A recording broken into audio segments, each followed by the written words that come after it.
All right, so your pressure washer runs just fine. The engine is just fine, but you're not getting any pressure out of the pump. It's just running like a water hose. I'm gonna show you how to replace a pump on your pressure washer with a brand new pump so you can get that pressure going back to normal. So the first thing you'll notice is that there are 4 bolts. You can see there's a bolt under here and there's one on the back as well. Those are the only 4 bolts holding this pump onto the machine. So all you're gonna do, I've got this little 1/2-inch wrench. Sometimes they're different sizes, but these bolts you can just remove. Obviously I loosened this one before the video, but I'm gonna go through and loosen up all 4 bolts on all 4 sides, and then I'm gonna show you guys how to take this off. All right, so I have removed all 4 of these bolts. And as you can see by how loose this is off. So really all you need to do is just slide this back. I'm gonna have to use 2 hands. So I'm gonna slide this just off of the crankshaft and then I'll show you what's inside. Well, this thing was a huge pain. Ended up using a rubber mallet and then eventually a hammer to get it just slightly loose. I'm currently using a nice long pry bar to try to pry it off, and that's working just fine. So I guess it definitely pays to have some additional tools when you're trying to remove it. I'm gonna get this off and show you what's inside. Okay, this is removed from the pressure washer. You can see it's just the crankshaft that's in there. Now the big thing I want you to see is this shear pin right here. Now the shear pin's important because it goes in partially inside this little notch here, and then you'll notice there's a notch as well on there.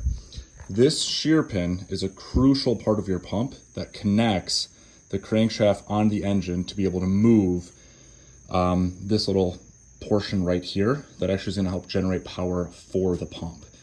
I don't think there was any issue with the crankshaft. I think there's just cracked valves in the pump, and I'll show you how to fix that later.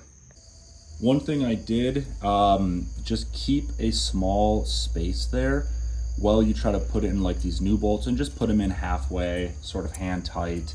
So I'll go to the other side and show you how I'm doing this. You see there's a fairly significant gap there, and that's because this bolt here is sort of designed to kind of get in the way. They're supposed to be like specially machined to work just, together. But I like to back out the pump a little bit so that you have a little bit more space. And then once you get it in there, hand tight, not like tight, but you get in there by hand. You can then put in all 4. You can then cinch this up, move this closer over to here so it's nice and flush, and tighten all 4.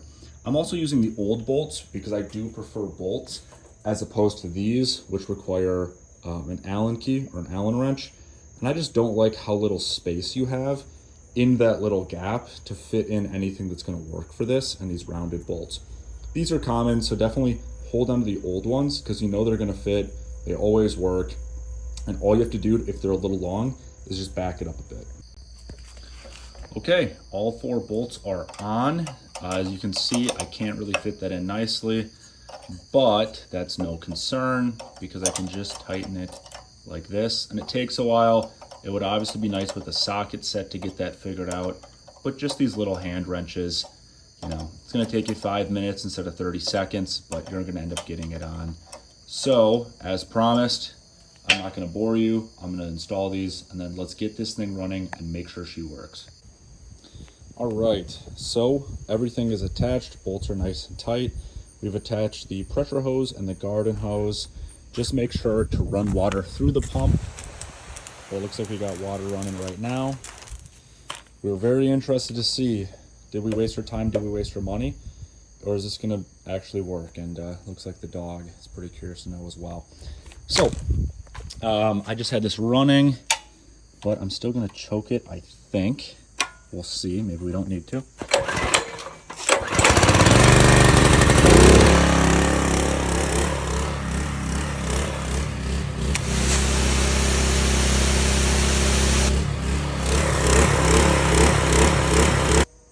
All right, well, that's how you replace a pressure washer pump. Everything's running like it should. This pump is only about 120 bucks on a unit that costs roughly $600. We are good to go, and the dog is nice and excited. We got a working pressure washer.